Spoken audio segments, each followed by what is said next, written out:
We have freedom in this country, and that's a wonderful thing, isn't it? And we have freedom of religion and freedom of speech, and that's one of the cool things about being an American.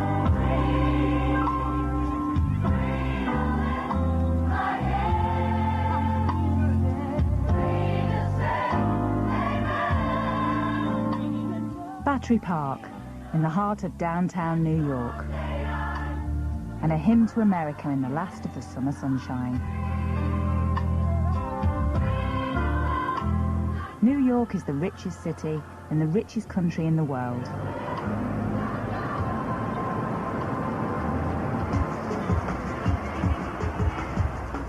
But just a few miles uptown live some of the poorest communities in America.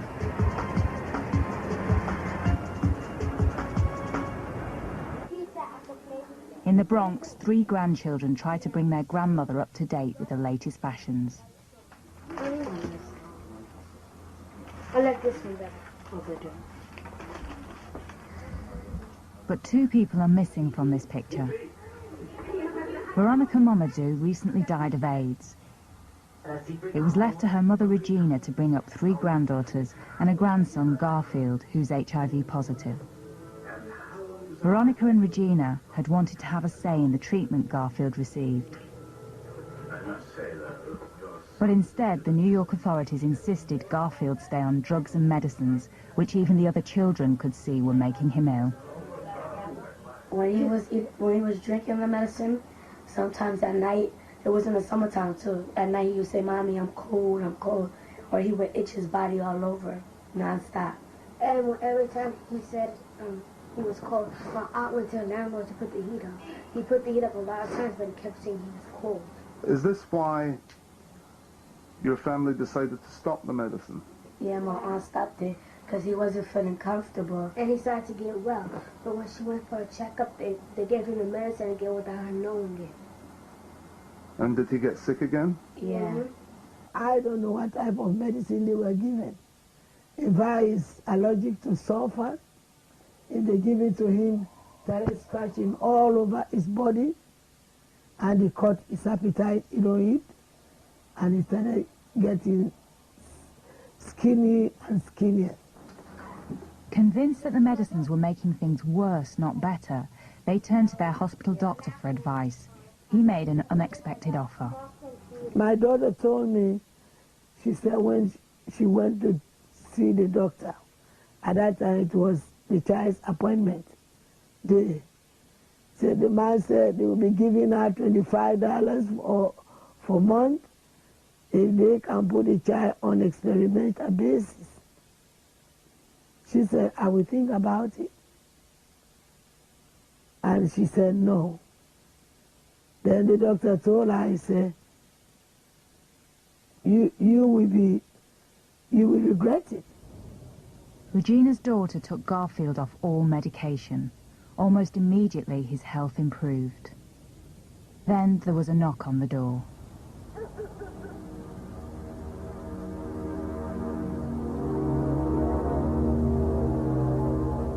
They came to take the child. And they came with police. I think it was 3 to 4 police men. In New York, you don't need a court order to take a child from its parents. The Administration for Children's Services, or ACS, has exceptionally strong legal powers to decide what's best for the city's kids. They're essentially out of control. I've had many ACS caseworkers tell me, we're ACS, we can do whatever we want, and they usually get away with it. Garfield simply disappeared into the system, one of 23,000 children placed either with foster parents or in children's homes.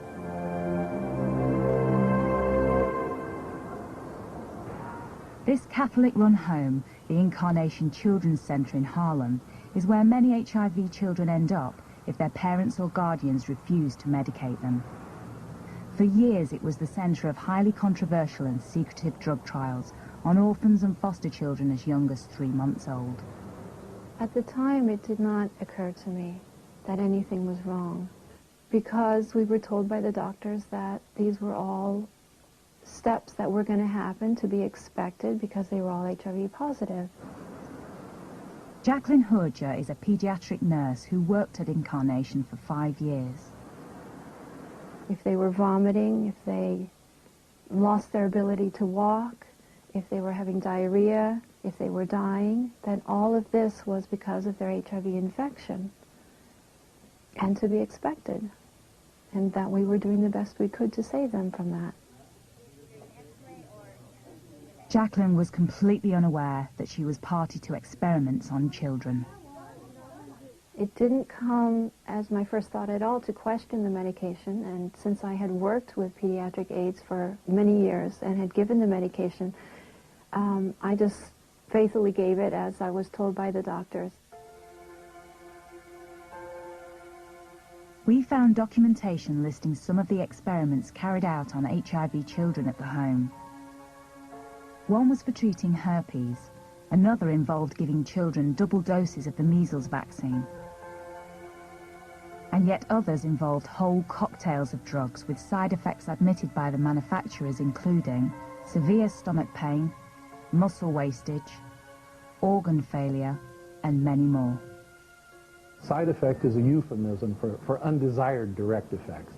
The effects of the anti-HIV drugs are quite serious. In fact, if you look at the inserts that comes with these drugs, you will see virtually all of them will have a black box warning label, which is the highest, most severe warning that these drugs can have and still be prescribable to human beings before they're taken off the market. They're lethal. 3,000 miles west of Manhattan, Dr. David Raznick is internationally renowned for his work on numerous diseases, including cancer. I'll scroll it up a little so we can see the years and everything. And it's AIDS cases, deaths, and... He studied the effects of HIV drugs on patients, particularly children. The young are not completely developed yet. The immune system isn't completely mature until your person's in their teens, typically. We asked for his opinion on some of the Incarnation trials.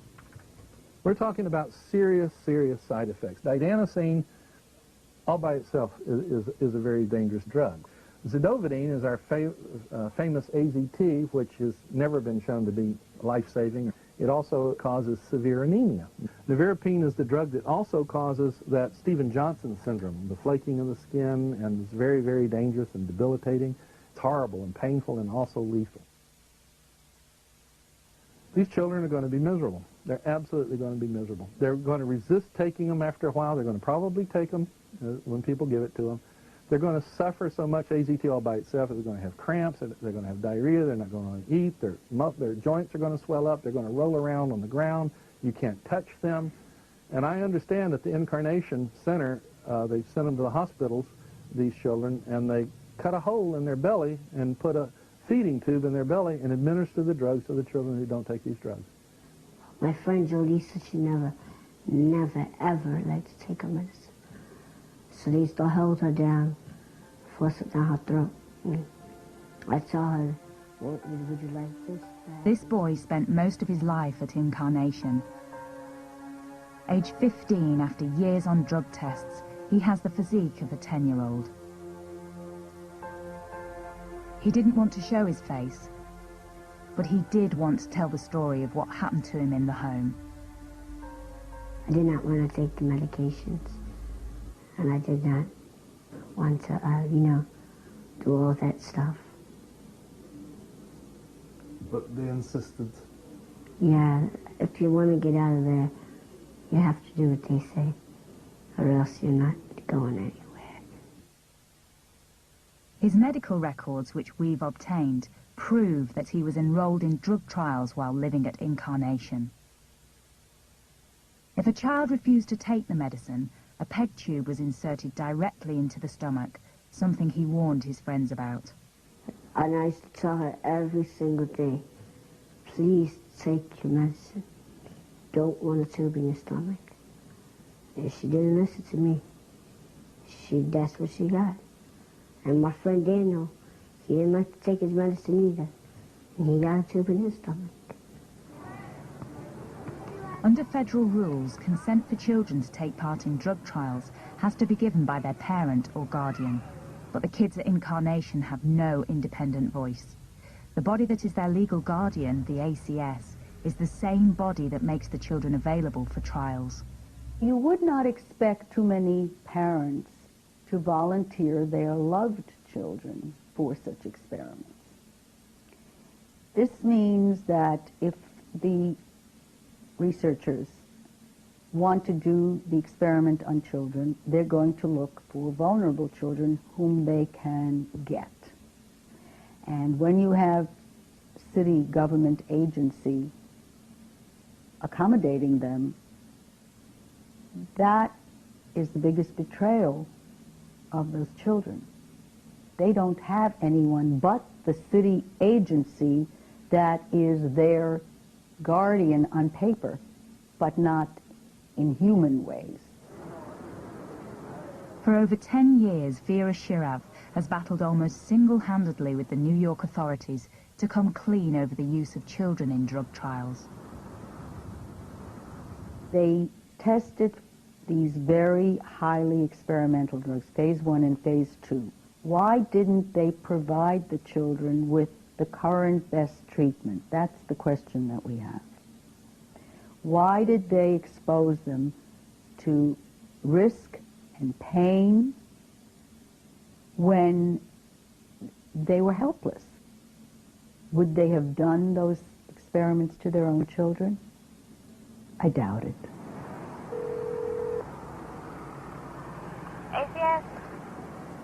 When we spoke to the ACS early in our investigation, they told us that no child was selected for trials without a long process of decision-making.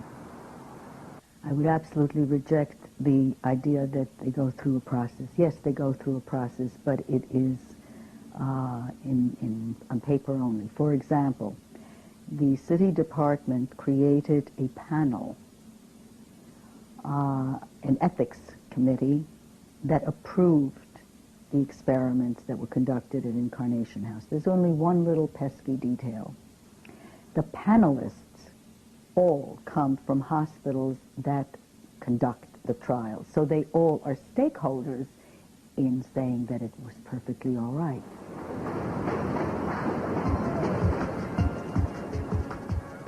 Most of the children in the trials are from New York's poorest districts. Many were born to drug-addicted mothers. Over 98% of children in foster care in the city are black or Latino. But in New York City, where the ACS was given special powers by former Mayor Rudy Giuliani, even professionals realize they are fighting a losing battle. Jacqueline Horger, the nurse who had once administered the drugs to children at Incarnation, was about to discover just how difficult it really was. She'd decided to add to her existing family by adopting 2 young girls she'd grown to love at the home. They were half-sisters, and the younger of the 2 was pretty much immobile, didn't know how to walk, didn't know how to play, didn't speak much, didn't know how to show her emotions or feeling whatsoever. And her sister was the opposite. She was hyperactive, couldn't sit for a minute, couldn't be still for a minute, and wouldn't eat. And the younger of the 2 overate, so it was a complete mess. I gave them all that I could, on every level. I gave them the good quality foods, the rest, the best private schooling they could get, occupational therapy, physical therapy, speech therapy, tutoring, the best psychologists I could find on all levels, and I just didn't seem to be making any headway. And the only thing that was left was the medication that I was giving them. Okie doke. Jacqueline decided to take the children off the drug regime which Incarnation had insisted upon. The results were almost instantaneous. The older girl began eating properly for the first time. She would ask for seconds and thirds, and it started showing on her body. When we swam at a swim club that we go to, she had a swimsuit on, about a month or two after I took her off the medication, I just looked at her with those loving mother eyes, just seeing a daughter look beautiful, rounded out, muscular, strong, healthy. It was a wonderful sight. The younger daughter, I would say the main change after I took her off the medication, it felt that her nerves became more and more healthy. And I taught her how to walk, run, jump on the trampoline, play, ride the bicycle, swim. And it was a joy to watch her. I remember the first Christmas when they all got new hats and they sat in the corner, all three of them together next to the Christmas tree in their new hats, surrounded with their presents. And Eileen had this little shy smile, Olivia beaming from ear to ear, and Leah sitting over them. And on Christmas morning, I looked and there was the faintest red in the horizon, so I turned on the light, they all got up, we opened our presents, you know, our stockings, and we started yelling out the window, "Thank you, Santa Claus!" And then Mommy came stomping down the stairs. "How dare you guys, it's only 1 o'clock in the morning." Not long after those Christmas celebrations, there was a visit from the ACS. It was a Saturday morning, and they had come a few times unannounced, so when I saw them at the door, I invited them in, and they said, "This is not a happy visit." And at that point, they told me that they were taking the children away.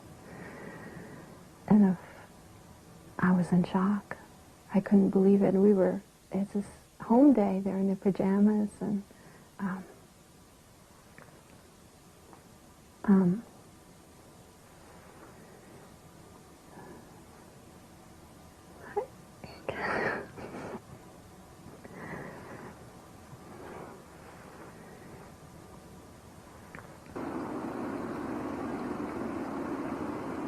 the social worker involved in the case was Demetrius Travis.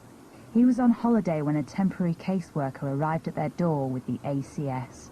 The family did not agree with the drugs that were being given to these children who had HIV, and as a result of the parents not agreeing with the medicinal, I guess, regimen that was being administered to the children, when it was learned that that regimen was not being followed, the children were taken back into foster care. Did that decision upset you? It bothered me, yeah, because I can remember how well off these children seemed to be, and that wasn't just my opinion. That was the opinion of this mental health professional who had dealt with these children over a period of, I would say, a year and a half, 2 years. As a result, Jacqueline was taken to court and convicted of child abuse. Where do all they know? I don't know. I'm not allowed to know.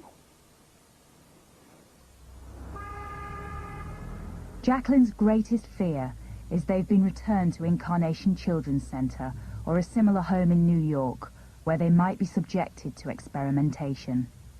Well, it is shocking that in New York City, experimental drug treatments are being used on children who are in foster care.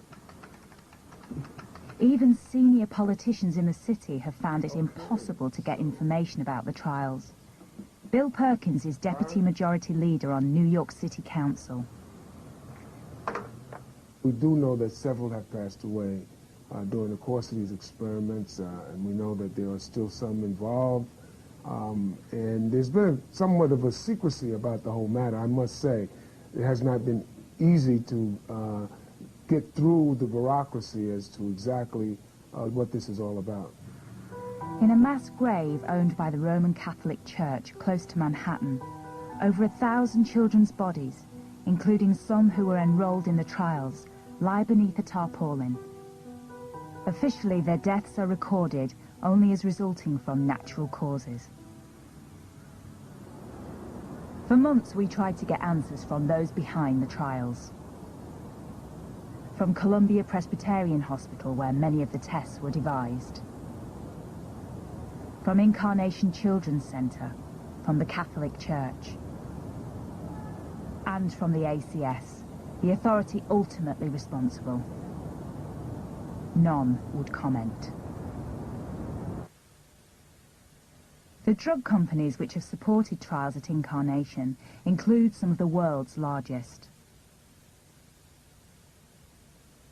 Among them, Britain's own GlaxoSmithKline. They also refused to be interviewed for this programme, saying only that all trials have stringent standards and are in compliance with local laws and regulations. In Washington, officials at the National Institutes for Health insist that any participation of children in drug trials should be voluntary in every sense. We let parents know that participation is always voluntary, that they can stop participating in a trial at any time. Many parents need to have that reinforced, that participation is voluntary. We also get the assent of the child when it's appropriate. But what if that child is in the care of New York City authorities, which have volunteered it for trials in the first place? New York law hasn't made clear where the boundaries are between the parent's right to provide and control the treatment for the child and ACS's right. And as a result, the parent loses out and the child loses out because ACS simply says, we're going to make all the decisions. In 2002, the trials at Incarnation were suddenly halted. Attempts to uncover why exactly meet either with silence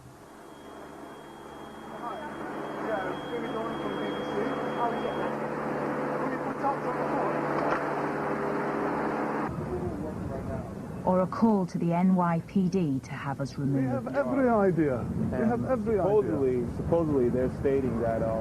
During the making of this program, the Food and Drugs Administration announced an investigation into the trials, which we have discovered are continuing at least 6 other locations in New York City.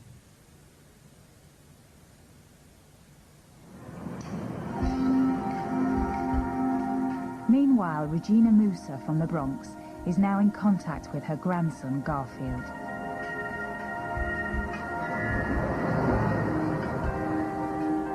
She's won a court order granting her visitation rights. We have to go straight, but this area is Bronx, but... This is her grandson's new foster home in the Bronx. The boy was hungry and Regina had brought food. Although the house was in poor condition, it was better than his previous one, where the foster mother had allegedly beaten him. Garfield's new foster mother receives $6,000 every month for him and 3 others. What makes her a better guardian in the eyes of the authorities is that she gives the medicine demanded by the ACS, and Regina refuses. I want to get him back. I want to get him back. Because I don't want my child to remain in experimental basis. Not my own grandson. Because we love him. Jacqueline Horger has had no news of the 2 little girls she was adopting since that day when the ACS arrived on her doorstep. We weren't given any rights whatsoever. I even wrote a letter to the social worker appealing to her humanity to just let us know something. But I don't know anything. Did you ever say to the nurses or the doctors that you felt the medicine was wrong? I try. I just try to be me.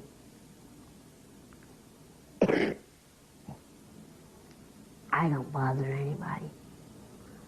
People do things for, like I said, a reason. But the bad, you have to forgive them for what they do.